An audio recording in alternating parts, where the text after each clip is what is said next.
Hello and welcome to DNA editors table. आज हम इस एपिसोड में बात करेंगे जो फिफ्थ फेज की सीट्स हैं। वैसे तो टोटल 6 राज्यों की और यूटीज की मिला के 2 यूनियन टेरिटरीज की मिला के 49 सीट्स पर चुनाव होने हैं। इन 49 सीट्स में से जो 10 की सीट्स हैं उन पर आज हम चर्चा करेंगे कि कौन सी पार्टी बढ़त हासिल करने में कामयाब होगी। तो इसके लिए हमारे साथ मौजूद हैं डीएनए के एडिटर तनवीर आजम जी। तो तनवीर जी, आज हम इस टॉपिक पर जो चर्चा करेंगे इसके बारे में पहले पिछले और इस बार के चुनाव में फिफ्थ फेज में क्या अलग है या सिमिलर है, थोड़ा सा बताइए। देखिए पुष्कर, ये जो 49 सीटें हैं 2019 के जब लोकसभा चुनाव हुए थे जी तो इनमें से तकरीबन 26 सीटें बीजेपी ने खुद जीती थी जी कांग्रेस के लिए ये फेज़ बहुत टफ है जी और ये फेज़ ये कह सकते हैं कि कांग्रेस अगर इस फेज़ में अच्छा करती है तो शायद उसके चांसेस थोड़े से बढ़ेंगे, मतलब ओवरऑल टैली में, क्योंकि इनमें से पिछले बार 2019 में कांग्रेस ने केवल एक सीट जीती थी यूपी और वो सीट है जी रायबरेली वाली, जो सोनिया गांधी पिछले बार लड़ी थी और इस बार राहुल गांधी लड़ रहे हैं। उस पर हम बाद में आएंगे। जी कुछ सीटें ऐसी थी जहाँ पे टाइट कॉन्टेस्ट हुआ था, जैसे ये उड़ीसा की बोलंगीर सीट और मतलब महाराष्ट्र की कुछ सीटें थी जहाँ पे टाइट कॉन्टेस्ट हुआ था। तो इस बार उन सीटों पे भी चर्चा करेंगे हम लोग। तो मेरे ख्याल से हमें सबसे पहले शुरुआत करनी चाहिए यूपी उत्तर प्रदेश की यूपी, क्योंकि यूपी को राजनीति का गढ़ भी कहा जाता है और यहाँ पे 2 सीट हैं जो चर्चा का विषय बनी हुई हैं काफी लंबे समय से। एक है अमेठी और रायबरेली। दोनों ही कांग्रेस की वजह से चर्चा में आई हैं, क्योंकि अमेठी से हर बार राहुल गांधी लड़ाई कर रहे थे, लेकिन इस बार उन्होंने अमेठी से अपना नामांकन ना भर के रायबरेली से नामांकन भर दिया, जिस वजह से दोनों सीटों पर जो चर्चा थी वो और ज्यादा तेज हो गई। तो आपको क्या लगता है अमेठी में जो स्मृति ईरानी वर्सेस किशोरी लाल शर्मा होने वाला है उसमें कौन बढ़त हासिल करेगा? देखिए, ये जो अमेठी की सीट है ये बहुत इंटरेस्टिंग सीट है। पिछले बार यहाँ से स्मृति ईरानी ने राहुल गांधी को हराया था तकरीबन 55,000 वोटों से, और वो कई दशकों के बाद ऐसा हुआ था जब वहाँ से कांग्रेस हारी थी। अदरवाइज ये कांग्रेस का गढ़ है, अमेठी कांग्रेस का बहुत मजबूत किला था, लेकिन स्मृति ईरानी ने 2014 के चुनाव में वो वहाँ से हार गई थी, 2019 में वो जीत गई। इस बार राहुल गांधी ने वहाँ से ना लड़के वो रायबरेली चले गए और कांग्रेस ने किशोरी लाल शर्मा को खड़ा किया है। किशोरी लाल शर्मा जो राजनीति में कोई नए नहीं है, हाँ राजनीति चुनाव के अगर दृष्टि से देखें तो ये उनका पहला चुनाव है, लेकिन पॉलिटिक्स में उनकी जो पैठ है और जो पकड़ है वो बहुत पुरानी है, तकरीबन 40 साल, मतलब राजीव गांधी के ज़माने के हैं वो। इस बार जो अमेठी में हम लोग गए और हम लोगों ने वहाँ काफ़ी समय बिताया, आप भी हमारे साथ थे, कई लोगों से बात की, हर तबके के लोगों से बात की, राजनीतिक जो लोग थे उनसे बात की, कॉमन लोगों से बात की, ट्रेडर्स से बात की। उससे बात करके हमें ये जो एक फील आया वो ये आया कि कुछ चीज़ें हैं जो कांग्रेस के फेवर में जा रही हैं, जैसे गांधी परिवार का नाम, और महंगाई को लेके थोड़ी नाराज़गी, बेरोज़गारी को थोड़ी लेके नाराज़गी लोगों में, और कुछ चीज़ें हैं जो बीजेपी के फेवर में जा रही हैं, जैसे राशन की जो स्कीम है वो, और जो किसान निधि की जो ये, और स्मृति ईरानी वहाँ जाती रहती हैं, लोगों से मिलती रहती हैं। तो मेरे ख्याल से, लेकिन जितना आसान लग रहा था जब ये हुआ कि भाई राहुल गांधी नहीं लड़ेंगे और किशोरी लाल शर्मा लड़ेंगे, क्योंकि जो दिल्ली के जो जर्नलिस्ट थे जो यहाँ पे हम लोग बैठे थे, हमें लगा किशोरी लाल शर्मा कौन, लेकिन जब धीरे धीरे लोगों को पता चला कि किशोरी लाल शर्मा कोई ऐसे पुश ओवर नहीं है कि आप उनको आसानी से हरा दें, अब ये लगता है कि ये फाइट बहुत टक्कर की हो गई है और स्मृति ईरानी जीते चाहे केएल शर्मा जीते, मुझे लगता है कोई भी इन दोनों में से कोई भी ये सीट 25-30 हज़ार वोट से ज़्यादा से नहीं जीत पाएगा। बहुत ही टफ कंपटीशन है, इसलिए ये 50-50 चांस है थोड़ा सा, लेकिन अभी स्मृति ईरानी का एज है। और अगर रायबरेली की बात करें जहाँ पे राहुल गांधी कंटेस्ट कर रहे हैं, पहली बार रायबरेली से राहुल ने कंटेस्ट किया है और इनके अपोज में हैं बीजेपी के दिनेश प्रताप यादव, तो दिनेश प्रताप सिंह, तो आपको क्या लगता है? देखिए, रायबरेली 1952 के चुनाव से आज तक कांग्रेस के पास रही है, सिर्फ एक बार कांग्रेस वहाँ से हारी है जब राजनारायण ने इंदिरा गांधी को हराया था, अदरवाइज कांग्रेस वहाँ से कभी नहीं हारी। तो अगर गढ़ की बात करें तो रायबरेली अमेठी से ज़्यादा मजबूत गढ़ है कांग्रेस का। इस बार राहुल गांधी वहाँ से गए हैं और हम लोग रायबरेली भी वहाँ भी गए, वहाँ भी लोगों से मिले, हमें लगता है कि कांग्रेस रायबरेली आसानी से निकाल लेगी और कोई सरप्राइज़ नहीं होगा कि राहुल गांधी का जो विक्ट्री का मार्जिन है, सोनिया गांधी ने पिछले बार भी दिनेश प्रताप सिंह को ही हराया था 1,67,000 वोटों से, इस बार राहुल गांधी हो सकता है उस मार्जिन को बढ़ा लें। दिनेश प्रताप सिंह की जो एक कमज़ोरी है वो ये है कि वो आज तक चुनाव लड़ के कभी नहीं जीते हैं, वो एमएलसी हैं, एमएलसी इलेक्ट होते हैं, सेलेक्ट होते हैं, चुनाव नहीं लड़ते, और पिछले बार जब वो लड़े तो वो हारे। और कांग्रेस के फेवर में जो बातें हैं वो ये है कि कांग्रेस वहाँ बहुत दम लगा रही है, प्रियंका गांधी ने वहाँ पे खुद इसका ये उठा लिया बीड़ा, अगर एक तरह से कहें। आज एक बहुत बड़ी रैली हुई है जिसमें अखिलेश यादव भी थे और कांग्रेस के भी बड़े बड़े नेता थे, और जो हम लोगों ने ग्राउंड रिपोर्ट देखी और जो वीडियोस हम लोगों ने वहाँ से साझा किए हमारे रिपोर्टर्स ने, काफ़ी हुजूम था। बहुत बसों में भर भर के लोग आए, गांव-गांव से लोग निकल के आए। और अगर वो हुजूम अगर वो रायबरेली की जनता का है, रायबरेली में 5 विधानसभा की सीटें आती हैं, अगर वो पांचों विधानसभा के लोग हैं और अगर गांव के वहीं के लोग हैं, जैसा कि रिपोर्टर कह रहे थे कि ज़्यादातर लोग यहीं के हैं, तो मुझे लगता है कि कांग्रेस बहुत मजबूत स्थिति में है और कांग्रेस आसानी से इस सीट को निकाल लेगी। तो रायबरेली मैं कांग्रेस को दे रहा हूँ। जी। अब हम आते हैं बिहार, जो राजनीति का दूसरा गढ़ माना जाता है। वहां पर सारण लोकसभा सीट जो है, जिसे 2008 के पहले छपरा सीट जाना जाता था, जहां से लालू यादव का जिसको गढ़ माना जाता है, वहां पर इस बार उनकी बेटी हैं जो रोहिणी आचार्य, वो कंटेस्ट कर रही हैं और उनके अपोज में हैं 4 बार के सांसद रहे राजीव प्रताप रूडी। तो क्या लगता है इसमें? देखिए, सारण की सीट पहले लालू यादव यहाँ से जीतते थे, छपरा जब इसका नाम था इस सीट का। उसके बाद जब लालू वो क्या चारा घोटाले में उनका नाम आया और भी कुछ करप्शन केसेस में नाम आए, फिर लालू जेल गए। उसके बाद आरजेडी कमज़ोर हुई, बीजेपी मजबूत होती गई। उसके बाद राजीव प्रताप रूडी वहाँ से लड़े। राजीव प्रताप रूडी पिछले 3-4 बार से 4 बार के बल्कि वहाँ से सांसद हैं, अच्छी पकड़ है उनकी वहाँ पे और बीजेपी ने उनमें भरोसा भी जताया है। रोहिणी आचार्य जो है वो तब लोगों ने उनको जाना जब लालू यादव का किडनी का ट्रांसप्लांट हुआ और रोहिणी ने अपनी एक किडनी अपने फादर को दी, तो रोहिणी वहाँ से पॉपुलर हुई और इस बार चुनाव लड़ रही हैं, अच्छी टक्कर दे रही हैं।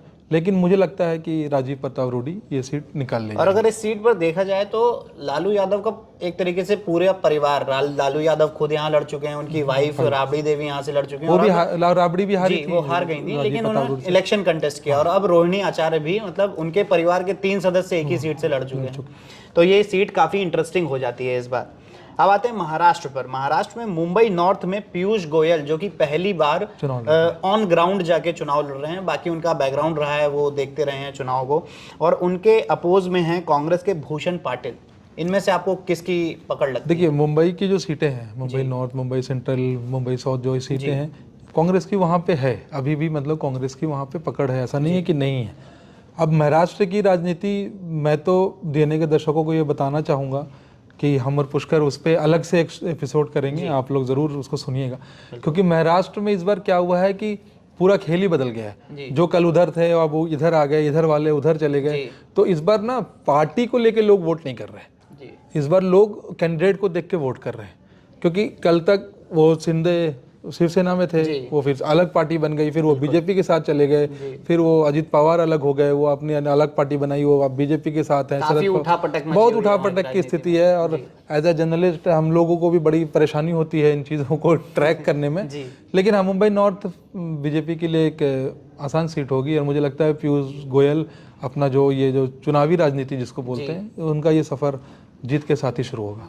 वहीं अगर मुंबई नॉर्थ सेंट्रल की बात करें तो यहाँ पे उज्जवल निकम, जो कि बीजेपी से खड़े हुए हैं, और उनके अपोज में है वर्षा गायकवाड़। और उज्जवल निकम वही हैं जो वकील भी हैं और उन्होंने काफ़ी केसेस लड़े हुए हैं वहाँ के।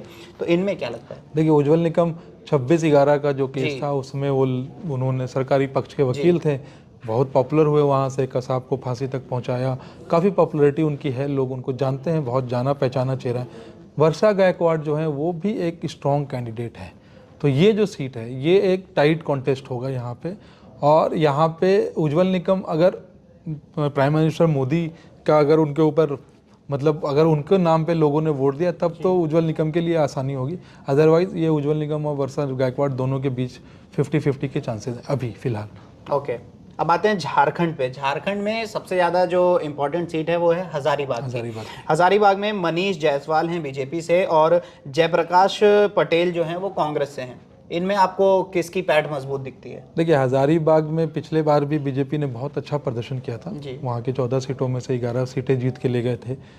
और ये हजारीबाग की सीट पे जयंत सिन्हा लड़ते थे। जयंत सिन्हा से पहले यशवंत सिन्हा लड़ते थे, जो बीजेपी के बहुत कद्दावर नेता थे, फाउंडिंग मेंबर में से थे।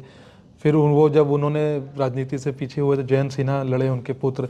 इस बार जयंत सिन्हा ने राजनीति से अपना पल्ला झाड़ लिया, बोले कि अब मुझे राजनीति, उनको कहीं ना कहीं इस बात का आभास हो गया था कि उनका टिकट कट जाएगा। तो इस हजारीबाग में इस बार बीजेपी के लिए टक्कर इसलिए ज़्यादा टफ है, फाइट इसलिए टफ है क्योंकि एक तो कैंडिडेट ये न्यू है जी सेकेंडली उधर पे जो है झारखंड मुक्ति मोर्चा, आरजेडी और कांग्रेस ये सब मिल के लड़ रहे हैं, इनका एक ज्वाइंट कैंडिडेट है ये। तो ये सीट इस बार मुझे लगता है कि थोड़े बहुत अंतर से शायद मतलब इंडिया अलायंस के खाते में चला जाए। ओके, लद्दाख पिछले, अब आते हैं लद्दाख पे। लद्दाख जो है पिछले कई समय से, जब से सोनम वांगचुक ने वहाँ पर प्रोटेस्ट शुरू किया था, तब से बहुत ज़्यादा चर्चा में बना हुआ था लद्दाख। अब लद्दाख में चुनाव हो रहा है, वहाँ पे ताशी ग्याल्सन हैं बीजेपी से, और शेरिंग नामग्याल हैं कांग्रेस से, और हाजी हनीफा जान ये कारगिल डेमोक्रेटिक अलायंस से हैं। तो इसमें क्या लगता है, क्या वो मुद्दा जो था वो लद्दाख की राजनीति पर असर डालेगा? क्या बीजेपी को कुछ घाटा हो सकता है? क्योंकि बार बार यही चर्चा हो रही थी कि प्रधानमंत्री कोई संज्ञान नहीं ले रहे हैं, उसके लिए देश में कोई चर्चा नहीं हो रही है। तो क्या यहाँ का समीकरण बनेगा? देखिए, जब से आर्टिकल 370 को निरस्त किया गया, एब्रोगेट किया गया, उसके बाद से कुछ महीनों के बाद से लद्दाख के लोगों में लगातार इस बात को ये थे कि हमें कुछ और राइट्स मिलने चाहिए, और फिर उनके अंदर धीरे धीरे ये चीज़ बढ़ती गई और काफ़ी प्रोटेस्ट हुए वहाँ पे। सोनम वांगचुक जो कि काफ़ी पॉपुलर हैं, मतलब 3 इडियट्स जो फिल्म है वो उनके ऊपर ही मतलब एक तरह से बनी हुई है। उस प्रोटेस्ट को बीजेपी ने मतलब उनकी बातों को नहीं सुना, या ये भी कह सकते हैं कि लद्दाख के लोगों को ठीक से एड्रेस नहीं किया उनके कंसर्न को। इवन बीजेपी ने अपना कैंडिडेट बदला है। ये सीट पिछले बार बीजेपी ने ही जीती थी, इस बार उन्होंने अपने सिटिंग एमपी को टिकट ना देके नए चेहरे को उतारा है। कांग्रेस की तरफ से जो कैंडिडेट हैं वो भी स्ट्रॉन्ग कैंडिडेट है, लेकिन जो हनीफा जान है जो डेमोक्रेटिक कारगिल के, वो बहुत इंटरेस्टिंग चीज़ है, क्योंकि जो नेशनल कॉन्फ्रेंस जो कि वहाँ पे एक मजबूत पार्टी है उमर अब्दुल्ला और फारूक अब्दुल्ला की, उनकी जो नेशनल कॉन्फ्रेंस की जो पूरी लीडरशिप थी वहाँ की, उन सब ने रिज़ाइन किया। उन सब ने कांग्रेस के कैंडिडेट के मतलब अगेंस्ट जाके कि मतलब हमसे राय नहीं लिया गया, और अगर आपको जान के हैरानी नहीं होगी, मतलब आप दर्शकों के लिए, कि नेशनल कॉन्फ्रेंस वहाँ पे कांग्रेस को सपोर्ट कर रही है, तो वो इस बात से नाराज़ थे कि हमसे बिना पूछे ये फैसला लिया गया है। तो अब वो लोग ओपनली ये कह रहे हैं कि हम हनीफा को फेवर करेंगे। तो अगर ये वोट कट गया तो बीजेपी को फ़ायदा हो सकता है, अदरवाइज बीजेपी के लिए ये सीट बहुत मुश्किल थी।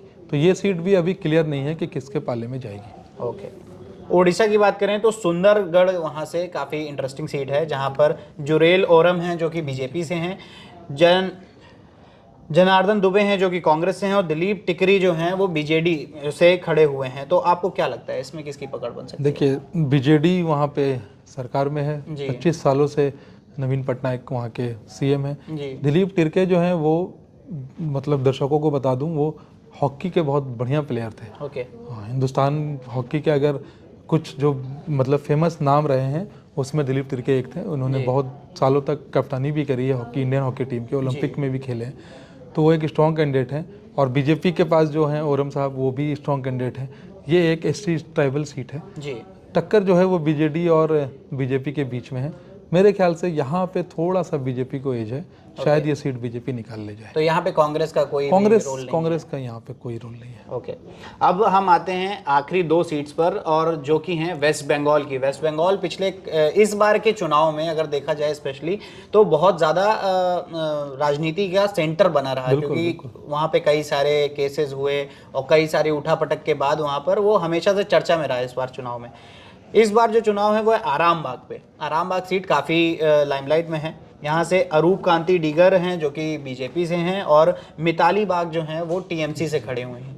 क्या लगता है? देखिए, अगर बीजेपी को अपना जो प्रधानमंत्री जी का नारा है कि 400 पार, अगर वो 400 पार जाना है तो उनको जो 42 सीटें आती हैं यहाँ पे वेस्ट बंगाल, 40 सीटें, उसमें पिछले बार 18 जीते थे, इस बार उनको बढ़ाना पड़ेगा। तो इसलिए बीजेपी ने बहुत मेहनत की है वेस्ट बंगाल में, हर तरह से वोटर को अपनी तरफ लुभाने की कोशिश की है। बट आरामबाग की जो सीट है ये टीएमसी का गढ़ है। इस बार भी मुझे नहीं लगता कि बीजेपी ये जीत पाएगी। जीत का अंतर कम हो सकता है टीएमसी के कैंडिडेट के लिए, लेकिन जीत टीएमसी की ही होगी। अब हम अपने आखिरी सीट पर आते हैं जो कि वेस्ट बंगाल की ही है, हुगली से लॉकेट चैटर्जी हैं जो कि बीजेपी से हैं, और रचना बनर्जी हैं जो कि टीएमसी से। यहाँ किसकी बढ़त दिखती है? देखिए, लॉकेट चैटर्जी जो हैं वो बहुत स्ट्रॉन्ग लीडर हैं, हर मुद्दों में आगे रहती हैं। तो मुझे लगता है कि हुगली से लॉकेट चैटर्जी जीतेंगी। हुगली में बीजेपी ने अच्छी पैड बना ली है, वहाँ पे लोगों में उसकी अच्छी पकड़ है, और लॉकेट चैटर्जी मेरे ख्याल से ये सीट बीजेपी के खाते में जाएगी। तो ये थी वो कुछ की सीट्स फेज़ 5 की जो कि काफ़ी इंटरेस्टिंग थी, और इस पर किसकी कितनी बढ़त होगी ये हमने जाना। आपको क्या लगता है इन सीटों के अलावा और कौन सी ऐसी की सीट्स हैं जिन पर आपको कोई डिस्कशन चाहिए? आप हमें कमेंट सेक्शन पे ज़रूर बता सकते हैं, और आपको हमारा डिस्कशन कैसा लगा ये भी हमें कमेंट सेक्शन में ज़रूर बताएं, और जुड़े रहें डीएनए के साथ।